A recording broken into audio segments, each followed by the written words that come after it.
하나님이 세상을 이처럼 사랑하사 독생자를 주셨으니 이는 그를 믿는 자마다 멸망하지 않고 영생을 얻게 하려 하심이라. 아멘.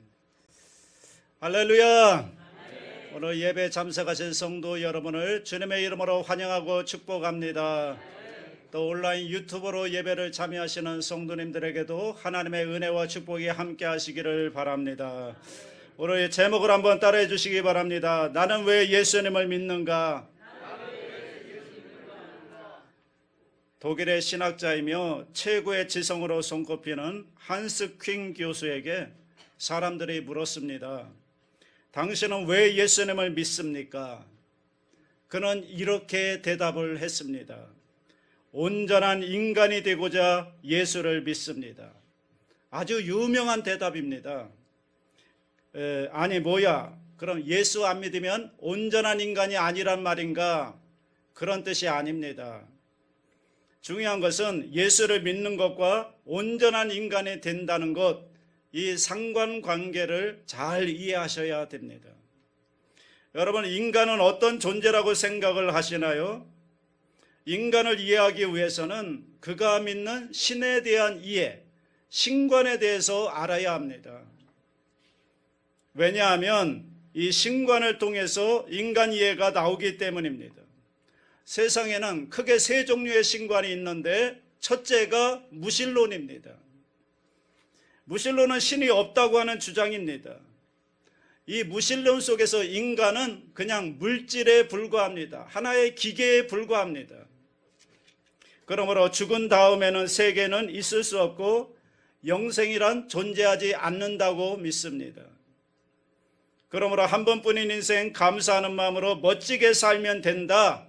이게 무신론의 주장인 것입니다. 두 번째 신관이 뭐냐면 범신론이라고 하는데 이 범신론에서 인간은 신입니다.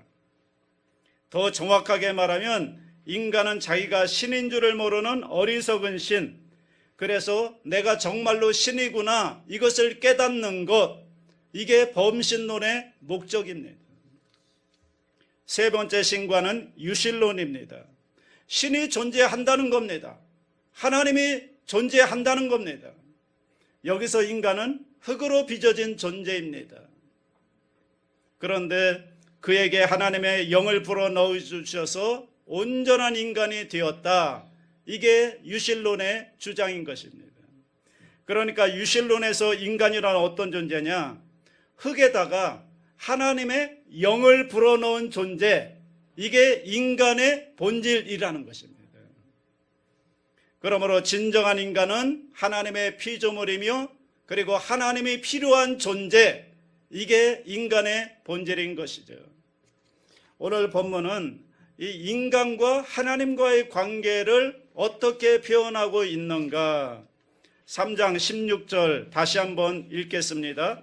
하나님이 세상을 이처럼 사랑하사 독생자를 주셨으니 이는 그를 믿는 자마다 멸망하지 않고 영생을 얻게 하려 하심이라. 먼저 하나님이 세상을 이처럼 사랑하사 그랬습니다. 그러니까 인간은 하나님의 창조하신 피조물이라는 것, 그리고 사랑받는 존재라는 것, 이게 인간이라는 것. 무의미하게 이 세상에 던져진 존재가 아니라 하나님의 뜻이 있어서 나를 이 세상에 보내신 하나님의 피조물, 그게 바로 인간이라는 거예요. 저는 믿지 않는 분들과 사귀다가 좀 친해지면 항상 이렇게 권면을 합니다. 교회 한번 나오시죠. 그럽니다. 그러면 바로 나오는 말이 뭐냐면, 목사님, 그건 좋은데요. 뭔가 믿고 의지하고 싶은 건 있지만 그렇다고 꼭 교회에 가야 됩니까? 다른 데 갈 수도 있는 것이고 안 다닐 수도 있는 것이고 내가 책을 볼 수도 있는 것이고 마음을 수행할 수도 있는 것이고 노력하면 되는 거지, 왜 하필이면 기독교인들은 꼭 교회로 오라고 하는지 모르겠어요. 그럼 저는 이렇게 대답합니다. 이유가 있죠. 인간이 명품이기 때문에 그렇습니다. 싸구려 물건은 아무 데서나 가서 고쳐도 됩니다만 정말로 명품은 아무 데나 가면 안 됩니다. 그것을 만든 곳으로 보내야만 안심할 수가 있고 제대로 고칠 수가 있는 것입니다. 사람이라고 하는 이 걸작품, 이 명품을 과연 감히 누가 고칠 수가 있겠습니까? 내가 고칠 겁니까? 병원이 고칠 겁니까? 학교가 고칠 겁니까? 물론 나의 일부는 고칠 수 있죠. 그러나 나라는 존재 전체를 고칠 수 있는 것은 나를 창조하신 하나님만이 가능한 것입니다. 그래서 교회로 오라고 하는 것입니다. 교회 한번 와보시죠. 그렇게 권면을 하곤 합니다. 여러분, 인간이 어떤 존재인가를 확실하게 알아야 합니다. 인간은 하나님이 창조하신 피조물이라는 거예요. 그리고 그분을 필요로 하는 존재라는 것입니다. 이것이 바로 인간의 본질인 것입니다. 자, 그렇다면 여러분, 이 명품 인간에게도 문제가 있는데 인간의 가장 큰 문제가 뭐냐면 죄인이라는 것입니다. 이렇게 말하면 내가 무슨 죄를 졌다고? 왜 나보고 죄인이래? 나는 죄진 적이 없는데? 반발하는 분들이 계시는데 여러분, 죄가 뭐죠? 많은 사람들은 내가 싫다고 여기는 걸 죄라고 여깁니다. 그러나 그렇지 않습니다. 내가 싫어하는 거 다른 사람은 좋아할 수도 있는 것이죠. 죄라고 하는 것은 나와 너 사이의 상대적인 행위를 말하는 게 아닙니다. 하나님과 나 사이에 반드시 있어야 되는 기본 질서가 깨진 것을 성경에서는 죄라고 얘기하는 겁니다. 더 쉽게 말하면 하나님의 존재를 인정하지 않는 게 죄입니다. 내가 세상의 주인이 되어서 하나님의 존재를 인정하지 않고 내가 주인 되어서 내가 하고 싶은 대로 내 마음대로 하면서 사는 게, 이게 바로 성경에서 말하는 죄의 본질입니다. 나와 하나님 사이에 있어야 되는 기본 질서가 깨진 것을 말하는 것입니다. 이 죄에서 뭐가 나오느냐? 악이 나오는 겁니다. 그런데 사람들은 죄와 악을 잘 구분하지 못합니다. 그래서 밀접한 관계가 있기 때문에 죄악이라고 얘기를 하는 겁니다. 그러니까 이 인간의 가장 심각한 문제인 죄 문제를 해결하기 위하여 하나님이 무엇을 하셨는가? 오늘 본문에 나오죠. 16절에 독생자를 주셨으니 그랬습니다. 외아들을 우리에게 주셨다. 더 정확하게 말하면 독생자를 제물로 우리에게 주셨다는 것입니다. 왜 독생자를 우리에게 주셨는가? 우리 인간의 가장 큰 문제인 죄 문제를 해결하기 위해서 독생자를 주셨다는 것입니다. 성경에 보면 죄 지은 사람이 용서받는 방법이 나오죠. 여러분, 용서의 시스템이 뭐죠? 자, 내가 죄를 지었습니다. 용서받고 싶습니다. 그러면 어떻게 해야 됩니까? 구약의 성경에 보면 짐승을 가지고 하나님 앞에 나아가서 죄를 고백해야 됩니다. 죄의 대가는 사망이기 때문에 죄를 지을 때마다 내가 날마다 죽을 수 없으니까 짐승을 대신 하나님께 드려서 나의 죄를 짐승에게 전가하고 그 짐승을 번제물로 하나님께 드리시면 하나님께서 그것을 향기롭게 받으시고 우리의 죄를 용서해 주시는 것이죠. 이게 구약의 제사 제도입니다. 그런데 이 짐승 제사 제도에도 한계가 있습니다. 그게 뭐냐면 한 사람의 한 가지 죄밖에는 해결이 안 되는 것입니다. 그래서 하나님은 이거보다 더 완전한 제사, 모든 인류를 위한 모든 사람의 모든 죄를 청산할 수 있는 완전한 제사, 속죄의 제사가 필요하다고 생각했고, 이걸 위해서 독생자 메시아를 보내주겠다고 약속을 하신 것입니다. 그래서 독생자가 오셔서 죽은 사건이 바로 십자가 사건인 것입니다. 그러므로 하나님의 독생자 예수님을 모든 인간의 모든 죄, 나의 과거의 죄, 현재의 죄, 앞으로 지을 모든 죄까지 단번에 십자가에서 예수님이 몸짓고 피 흘려 죽으심으로 청산해 주신 것입니다. 제물로 내어준 것입니다. 그래서 인류의 죄 문제가 완전히 해결이 된 것입니다. 이것을 가리켜서 구원이라고 부르는 것입니다. 제가 오래전에 전도사 때인데 예배를 마치고 나가는데 초등학교 3학년 학생이 통통통 뛰어오더니만 저에게 이렇게 질문을 던집니다. 전도사님, 질문이 있는데요. 하나님도 죽기가 무서우셨나 봐요? 그게 무슨 말이냐? 그랬더니 하나님이 안 죽고 아들을 죽이셨잖아요. 저는 그 순간 깜짝 놀랐습니다. 어떻게 초등학생이 저런 질문을 할 수가 있지? 등에서 식은땀이 쫙 흘렀습니다. 어떻게 대답을 해줘야 될까? 저는 잠깐 기도하고 이렇게 대답을 했습니다. 그런데 말이지, 네가 아빠가 아니라서 잘 모를 텐데 아빠에게 있어서 자기 목숨보다 더 소중한 게 있단다. 그거는 아들의 목숨이야. 아빠가 죽든지 아들이 죽든지 둘 중에 하나가 죽어야 한다면 이 세상의 모든 아빠는 이렇게 말할 것이다. 아들아, 네가 살아라. 내가 대신 죽을게. 이게 아빠의 마음이란다.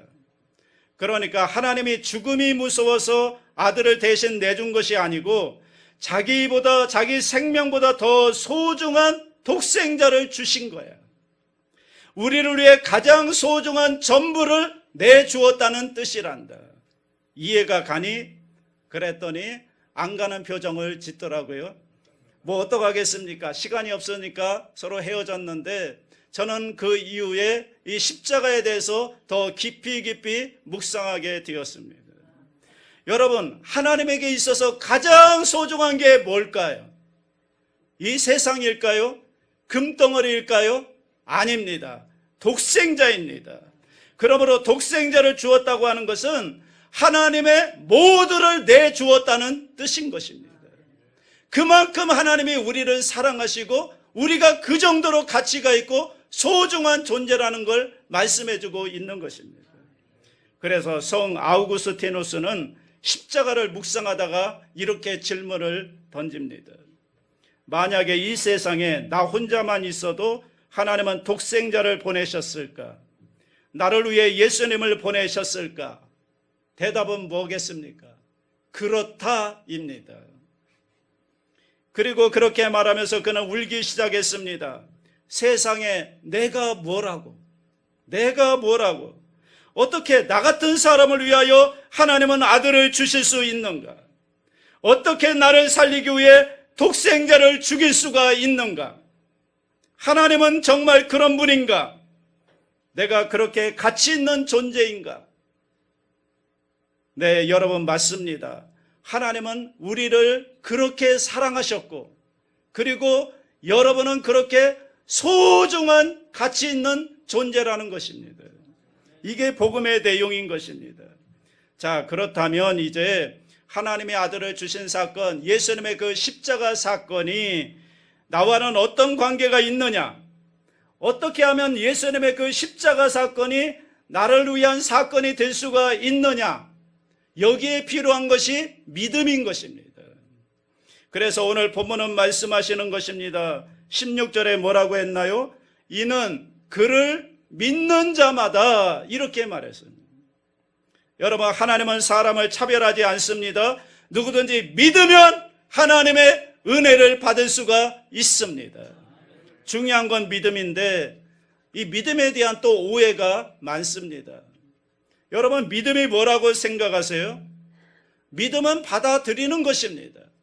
받아들이는 것, 억셉트하는 것, 이게 바로 믿음입니다. 예를 들어 볼게요. 여기 남녀가 있는데 남자가 여자에게 이렇게 사랑을 고백합니다. 나는 당신을 죽도록 사랑합니다. 내 사랑을 받아주세요. 고백했습니다. 여기에 대한 반응은 다양할 수가 있겠죠. 그런데 상대방이 나는 당신의 사랑을 믿습니다. 당신의 사랑을 받아들이겠습니다. 이렇게 응답을 하게 되면 상대방의 마음과 사랑을 받아들이는 게 믿음인데 이렇게 응답을 하고 그 사랑을 받아들이면 그럼 두 사람 사이에 어떤 일이 일어나죠? 두 사람 사이에 이제는 관계가 형성되는 것입니다. 고백하기 전에는 그것을 믿음으로 받아들이기 전에는 남남이었는데 그런데 남자가 여자에게 사랑을 고백하고 여자가 그 사랑을 믿음으로 받아들이면 그러면 두 사람은 남남이 아니라 관계가 있게 되는 것입니다. 그런데 아무리 내가 사랑한다고 외치면 뭐 하겠습니까? 상대방이 거절하면 아무것도 아닌 것이 되는 거죠. 받아들이지 않으면, 믿지 않으면 관계는 형성되지 않는 것입니다. 이런 의미에서 믿음이란 연결 통로와 같은 겁니다. 마치 뭐와 같으냐면 퓨즈와 같은 겁니다. 여러분 집안에 가전제품 좋은 것들 많이 갖고 계시죠? 그 가전제품 많으면 뭐 하겠습니까? 아무리 전력회사에서 전력을 수없이 많이 공급해주면 뭐 하겠습니까? 그것을 연결하는 퓨즈가 있어야 되는 거죠. 하나님의 사랑과 능력과 축복을 아무리 많고 아무리 좋은 것을 우리에게 부어준다 한들 우리가 그것을 믿지 않으면, 받아들이지 않으면 아무 소용이 없는 것입니다. 그런데 여러분, 죽도록 사랑하는 사람이 가장 원하는 것은 다른 게 아니죠. 내 사랑을 받아달라는 것입니다. 그 사랑을 받아들이기만 하면 그러면 관계가 형성되는 것입니다. 그래서 믿으면 이제는 객관적인 사건이 주관적인 사건인 나를 위한 사건이 되는 것입니다. 믿기만 하면 되는 것입니다. 저 십자가하고 나하고 무슨 상관이 있습니까? 2000년 전의 사건인데 저 십자가하고 나하고 무슨 관계가 있습니까? 그러나 믿으면 저 십자가 사건은 바로 나를 위한 하나님의 사건이 되는 것입니다. 믿기만 하면 믿을 때 그 십자가의 사건은 오늘 작동하여 나의 죄를 씻어내는 것입니다. 그래서 우리는 용서를 받을 수가 있는 것입니다. 세상에는 많은 종교가 있습니다만 죄의 문제를 해결하는 종교는 없습니다. 기독교 외에는 없어요. 그 어떤 종교도 인간의 죄의 문제를 해결하지 못합니다. 오직 기독교만 우리 인간의 죄를 해결하는 것입니다. 많은 분들이 존경하는 성철 스님, 여러분 아시죠? 그분이 돌아가실 때 어떤 고백을 했느냐 하면 이런 고백을 했습니다. 일생 동안 수많은 중생을 속여서 넘치는 죄가 수미산보다도 높다. 산채로 무간지옥에 떨어져서 그 한이 망갈래나 된다라고 고백을 했습니다. 그분은 장좌 불화 오랫동안 앉아서 눕지를 않았습니다. 무려 8년 동안, 여러분 생각해봐요. 8년 동안 눕지를 않고 앉아서 지냈어요. 노력으로 말하자면 어느 인간이 그보다 더 처절한 노력을 할 수 있겠습니까? 그러나 자기의 죄 문제는 해결하지 못했습니다. 우리 인생의 깊은 죄는 다른 방법으로는 해결할 길이 없습니다. 오직 우리의 죄 문제를 해결하는 것은 예수님의 십자가 사건을 믿을 때 우리는 죄의 문제를 해결받을 수가 있습니다. 나를 위해 죽으신 예수님의 십자가 사건만이 우리를 죄에서 자유케 하는 가장 능력이 있는 줄로 믿습니다. 자, 마지막으로 믿음의 결과인데요. 믿음의 결과가 뭔지 오늘 본문 16절 하반절에서는 이렇게 말합니다. 멸망하지 않고 영생을 얻게 하려 하심이라. 여러분, 믿음을 가질 때 하나님이 하신 모든 사건이 나를 위한 사건이 된다고 했죠. 여러분, 믿음을 가질 때 성경의 약속이 다 나를 향한 약속이 되는 거예요. 성경을 말씀을 믿고 믿음을 가질 때 여러분, 십자가가 나를 위한 사건이 되고요. 믿음을 가질 때 내가 하나님의 자녀가 되고요. 영생을 가지고 천국에 가는 길이 열리게 되는 것입니다. 본문의 내용으로 말하자면 멸망하지 않고 영생을 얻게 된다는 것입니다. 저는 여러분들에게 진짜 묻고 싶습니다. 여러분은 예수를 왜 믿습니까? 그리고 왜 예수를 믿어야만 합니까? 예수님의 하신 일을 생각해 보십시오. 예수님의 하신 일, 요한복음 3장 16절을 다시 한번 묵상해 보십시오. 인간이 어떤 존재인가를 가르쳐 주잖아요. 내가 얼마나 소중하고 가치 있는 존재인가를 요한복음 3장 16절은 가르쳐 주잖아요. 동시에 인간의 가장 큰 죄의 문제를 십자가를 통하여 해결해 주십니다. 더 나아가서 우리가 멸망하지 않고 영생을 얻도록 하시는 분이 예수님이신 것입니다. 요한복음 1장 12절 다 같이 합니다. 영접하는 자, 곧 그 이름을 믿는 자들에게는 하나님의 자녀가 되는 권세를 주셨으니, 예수님을 믿을 때에 하나님의 자녀가 되는 권세를 갖게 되는 것입니다. 요한복음 14장 1절로 3절 다 같이 합니다. 너희는 마음에 근심하지 말라. 하나님을 믿으니 또 나를 믿으라. 내 아버지 집에 거할 곳이 많도다. 그렇지 않으면 너희에게 일렀으리라. 내가 너희를 위하여 거처를 예비하러 가노니 가서 너희를 위하여 거처를 예비하면 내가 다시 와서 너희를 내게로 영접하여 나 있는 곳에 너희도 있게 하리라. 예수님을 믿을 때 우리는 영원한 천국을 가게 되는 것입니다. 그래서 저는 예수님을 믿는 겁니다. 예수님을 믿으면 내가 얼마나 가치 있는 존재, 내가 얼마나 소중한 존재를 알게 되고요. 그리고 나의 죄 문제를 예수님께서 십자가에서 다 해결해 주셨고요. 그리고 예수님을 믿으면 나는 이 땅에서 멸망치 않고 영원한 생명을 가지고 천국에 가기 때문에 예수님을 믿습니다. 내가 왜 예수님을 믿는지 여러분 논리적으로 설명할 수 있어야죠. 요한복음 3장 16절 이 한 절 말씀 속에 다 들어있는 것입니다. 또한 아직까지 믿지 않았다면 내가 왜 믿어야 하는가에 대한 이유가 이 요한복음 3장 16절 말씀에 들어있는 것입니다. 오늘 본문 요한복음 3장 16절을 다시 한번 천천히 읽어보겠습니다. 하나님이 세상을 이처럼 사랑하사 독생자를 주셨으니 이는 그를 믿는 자마다 멸망하지 않고 영생을 얻게 하려 하심이라. 하나님이 세상을 이처럼 사랑하사 독생자를 줄 만큼 우리를 사랑했다는 것입니다. 그런데 여기서 세상이란 말이 너무 멀게 느껴지잖아요. 세상이란 말을 여러분 자기 이름을 넣어가지고 바꿔서 다시 한번 읽어보겠습니다. 세상이라는 말에 자기 이름 석자를 넣고 불러서 읽습니다. 다시 한번 읽습니다. 하나님이 이음방을 이처럼 사랑하사 독생자를 주셨으니 이는 그를 믿는 자마다 멸망하지 않고 영생을 얻게 하려 하심이라. 한 군데를 더 고쳐야 되겠네요. 이는 그를 믿는 자마다 믿는 자 대신에 자기 이름을 한 번 더 넣습니다. 그래서 두 군데를 자기 이름을 넣어가지고 다시 한번 천천히 읽어보며 고백합니다. 시작. 하나님이 이음방을 이처럼 사랑하사 독생자를 주셨으니 이는 그를 믿는 이음방이 멸망하지 않고 영생을 얻게 하려 하심이라. 아멘. 이 말씀이 여러분의 말씀으로 믿어집니까? 영국의 유명한 화가 홀먼 헌트라고 하는 분이 계신데 세상의 빛이라고 하는 유명한 그림을 그렸습니다. 그림이 어떻게 생겼냐면 여기 화면에 나오지요. 오래된 문 앞에 예수님이 서 계신데 한 손에는 등불을 들고 있고 한 손에는 문을 두드리고 있는 겁니다.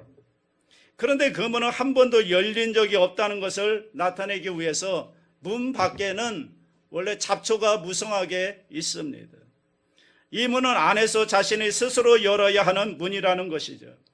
예수님은 바깥에 서서 문을 두드리면서 그 안에 있는 사람의 스스로 문을 열고 나와서 어둠을 벗어나서 생명의 빛으로 나오라는 간절히 바라고 있는 그런 그림입니다. 이 그림은요, 요한계시록 3장 20절 말씀을 토대로 그린 것이죠. 요한계시록 3장 20절 다 같이 합니다. 볼지어다 내가 문 밖에 서서 두드리노니 누구든지 내 음성을 듣고 문을 열면 내가 그에게로 들어가 그와 더불어 먹고 그는 나와 더불어 먹으리라. 이 말씀을 그림으로 표현한 것입니다. 여러분, 여기 대문은 우리의 마음을 의미하는 거거든요. 예수님이 우리의 마음을 녹화하고 계시는 겁니다. 오늘 우리는 사랑하는 분들을 초청했습니다. 내가 만난 하나님, 그분의 은혜와 그분의 구원의 은혜, 그분의 사랑에 감격해서 그 은혜를 함께 나누고자 오늘 초청을 한 것입니다. 그러나 우리 중에도 아직 내 마음의 문을 활짝 열지 않은 그런 사람이 있을 수 있습니다. 오늘 여러분의 마음을 녹화하시는 주님의 두드림 앞에 여러분의 마음문을 활짝 열고 예수님을 영접하게 되기를 주님의 이름으로 간절히 축복합니다. 오늘 초대받아 오신 분이 계신다면 여러분의 마음의 문을 놓고 하시는 주님, 이제 내가 마음의 문을 열고 주님을 향하여 나가며 그 빛을 받아들이고 주님과 함께 새로운 삶을 살게 되시기를 주님의 이름으로 축원합니다. 축원합니다.